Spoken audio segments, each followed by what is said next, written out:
So, you probably think of the autocomplete on your phone as like a simple parrot, right? You type happy, and it just suggests birthday. Yeah, that is definitely the common assumption. But today, on the deep dive, we are looking at a recent interview and, well, several research notes from Geoffrey Hinton. He is often called the godfather of AI. Right, and our mission today is to really explore his explanation of how artificial intelligence actually processes language.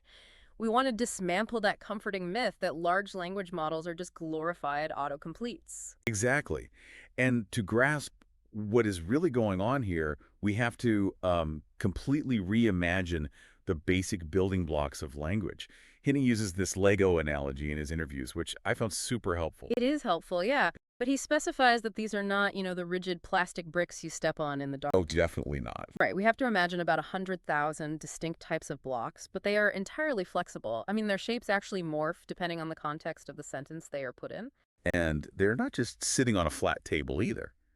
The research describes these flexible word blocks floating in this mathematical space of 300 to 1,000 dimensions. Yeah, up to 1,000 dimensions. Wait, hold on. 1,000 dimensions. I mean, I can barely picture four. How are you supposed to conceptualize a space like that without your brain just breaking? Well, mathematically, it is just variables interacting. But visually, I mean, we really cannot picture it. Yeah. And Hinton actually shared a trick for this in the interview. He said to visualize 1,000 dimensions, you just picture a normal 3D space and then yell 1,000 to yourself very loudly. That is hilarious. It is a great deflection, honestly, but it really points to how alien this environment is. Right. We are talking about highly flexible word vectors navigating these massive, massive spaces. But, okay, a word constantly changing its shape in a mathematical void, that sounds like pure chaos. How does the AI actually build a coherent sentence out of morphing blocks? So Hinton describes these flexible word blocks as being covered in microscopic hands. Hands, like little fingers. Well, in computer science terms, these hands are just mathematical weights.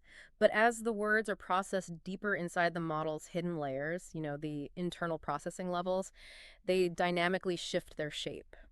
Okay, so they are actively moving around. Yes, they are mathematically forced to search for other words with hands of the exact right shape to lock onto. So they are literally morphing their geometry until they fit together. Exactly. And Hinton compares this to the protein folding problem in biochemistry. Oh, wow, like amino acids. Right. Complex chains of amino acids have to dynamically figure out how to fold and lock together to create a perfectly stable, functional 3D structure. Okay, I think I see where this is going.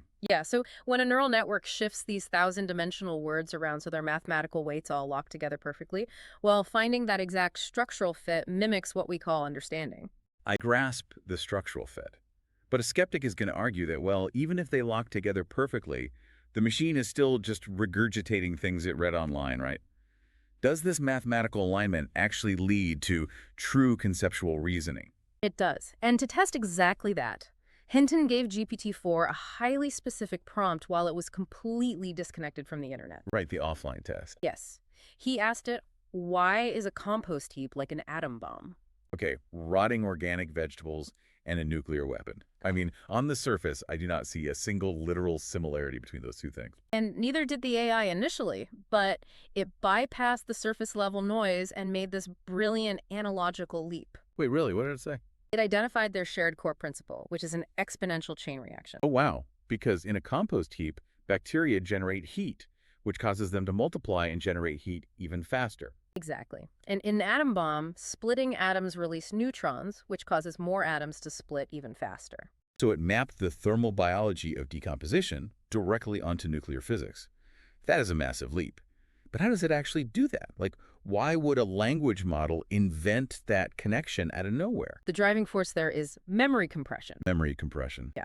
To compress the vast sum of human knowledge into a relatively small network of, only a trillion connections, the AI literally cannot afford to just memorize isolated facts. Ah, because it would run out of space. Precisely.